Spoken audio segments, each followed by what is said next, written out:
नमस्कार साथियों, अगर आपके घर में बाइक, स्कूटी या फिर 4 पहिया वाहन है तो ये वीडियो आपके लिए बहुत ज़्यादा महत्वपूर्ण है। बहुत ही ज़्यादा ध्यान से देखिएगा क्योंकि सरकार की तरफ से कुछ नए चेंजेस इसमें होने जा रहे हैं, वो आज मैं आपको इसमें बताऊंगा। तो वीडियो को काफ़ी ज़्यादा ध्यान से देखिए। मैं इसलिए बोल रहा हूँ क्योंकि अभी सुबह जस्ट ये अपडेट आया है, तो मैंने सोचा क्यों ना इसे आप सभी के साथ शेयर किया जाए।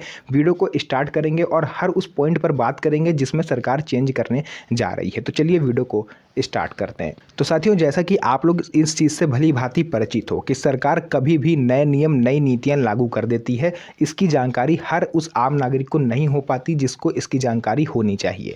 तो मैं अपने इस चैनल के माध्यम से एक छोटा सा काम करता हूं कि सरकार की तरफ से जो भी अपडेट आता है या आने वाला होता है वो मैं आपको पहले से बता देता हूं, उसके बारे में आपको अवेयर कर देता हूं। अब आप में से बहुत से लोग पूछोगे कि आपको पहले कैसे पता चल जाता है।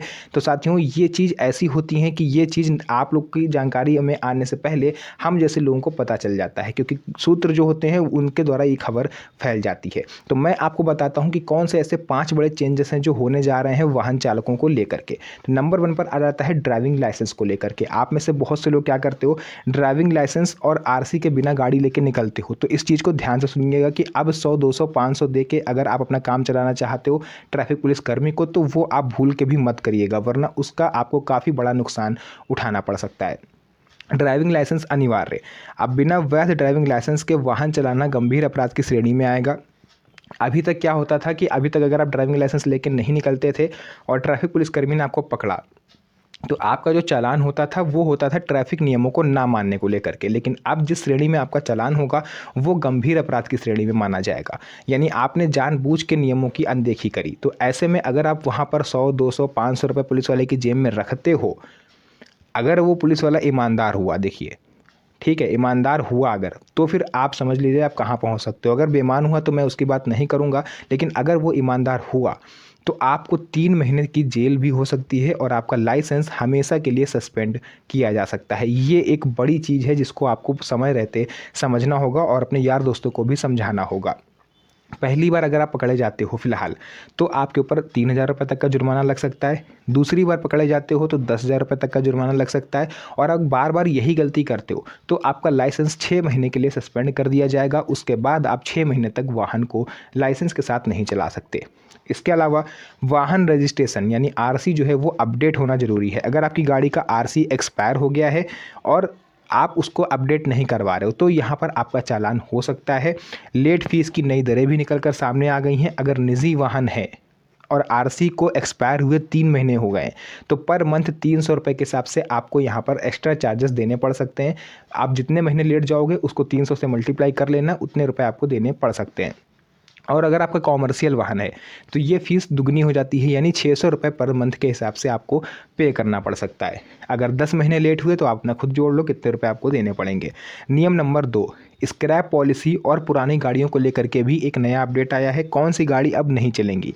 निजी वाहन 15 साल से ज़्यादा अगर हो गए तो वो नहीं चलेंगे। कॉमर्शियल वाहन 20 साल से ज़्यादा नहीं चल सकते। अगर आप उसको चला रहे हो तो आपके पास उसका फिटनेस सर्टिफिकेट होना ज़रूरी है, और मौके पर अगर फिटनेस सर्टिफिकेट नहीं मिलता है तो आप तो फंसोगे ही फंसोगे, वाहन भी आपका जब्त हो सकता है। इसके अलावा इनका रजिस्ट्रेशन भी रद्द कर दिया जाएगा जिसको आप आगे चला भी नहीं पाओगे। री रजिस्ट्रेशन का विकल्प, अगर आप इसका री रजिस्ट्रेशन कराना चाहते हो, अगर आप पुरानी गाड़ी अपने पास रखना चाहते हो तो उसके लिए आपको उसका री रजिस्ट्रेशन कराना होगा। 5 साल का एक्सटेंशन आपको इसमें मिल जाता है। इसमें फिटनेस सर्टिफिकेट आपका लगता है। फिटनेस अगर सही रही तो 10 साल का एक्सटेंशन आपको मिल सकता है। स्क्रैपिंग के क्या फ़ायदे हैं?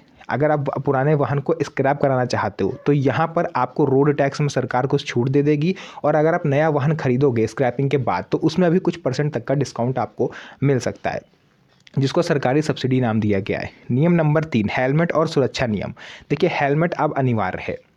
बाइक, स्कूटर पर आईएसआई मार्क वाला हेलमेट अब लगेगा। आगे बैठने वाला, पीछे बैठने वाला, दोनों के लिए हेलमेट ज़रूरी है। और सबसे बड़ी बात यह कि अगर आप नया व्हीकल खरीद रहे हो 2 पहिया, तो डीलर अब आपको 2 हेलमेट देगा। अगर वो नहीं देता है तो उसकी डीलरशिप रद्द की जा सकती है। और अगर आप अपने पुरानी गाड़ी से चल रहे हो तो आप तो हेलमेट पहनोगे ही, साथ में जो पीछे बैठा हुआ होगा उसको भी आपको हेलमेट पहनाना होगा। ये सरकारी नियम है जो बहुत पहले आ चुका था, लेकिन इस बार इसमें कुछ अपडेशन किया जा रहा है। पेट्रोल पंप से आपको फ्यूल नहीं मिलेगा अगर आप हेलमेट लगा के नहीं चलते हो। बच्चों के लिए भी हेलमेट ज़रूरी है।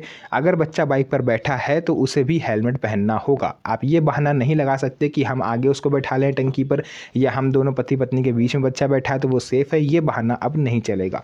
नियम नंबर 4, प्रदूषण और फिटनेस। पीयूसी सर्टिफिकेट अनिवार्य है। बिना पॉल्यूशन सर्टिफिकेट के आपके ऊपर 7,000 रुपये तक का जुर्माना लग सकता है।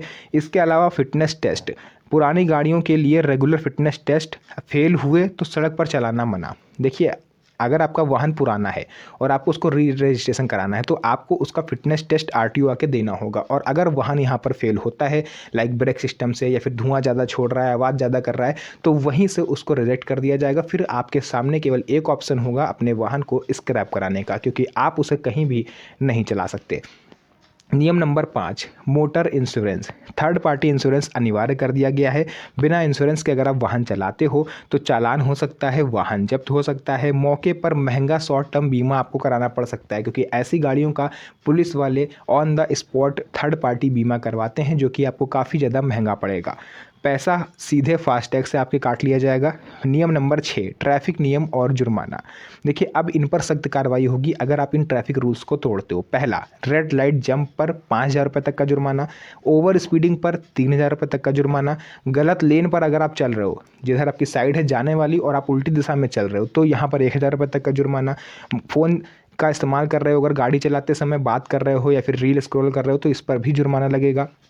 शराब पीकर गाड़ी चलाते हो तब तो आपका 3 महीने तक लाइसेंस भी सस्पेंड हो सकता है। नियम नंबर 7, नंबर प्लेट और स्टिकर। देखिए, अगर आपकी गाड़ी पर जाति, धर्म सूचक शब्द, पद या गैर कानूनी स्लोगन लिखे हुए हैं तो फिर आपकी गाड़ी सीज की जा सकती है। बहुत से लोग मान लीजिए पद का गलत यूज़ करते हैं। घर में कोई वकील है भी नहीं लेकिन फिर भी वो लिखे पड़े हैं एडवोकेट। घर में कोई पुलिस वाला नहीं है फिर भी वो लिखे पड़े हैं पुलिस। तो ऐसे लोगों पर भी जो पुलिस है वो कार्रवाई करती है। इसके अलावा साइलेंट जोन में अगर आप हॉर्न बजाते हुए गाड़ी निकाल रहे हो और पुलिस वाला वहाँ पर खड़ा है तो चालान आपका पक्का। इसी तरह से बहुत से अपडेट हैं जो इस साल आए हैं, उसमें कुछ चेंजेस भी हुआ है। डिजिटल डॉक्यूमेंट आप दिखा सकते हो एम परिवहन ऐप से या डिजी लॉकर ऐप से, कोई भी पुलिस वाला उन्हें मानने से मना नहीं करेगा। कई बार ऐसा देखा गया कि जो पुलिस वाले हैं वो सॉफ्ट कॉपी नहीं देखते हैं, उन्हें हार्ड कॉपी चाहिए होती है, तो इस केस में पुलिस वाला नप सकता है अगर उसने डिजिटल डॉक्यूमेंट देखने से मना किया।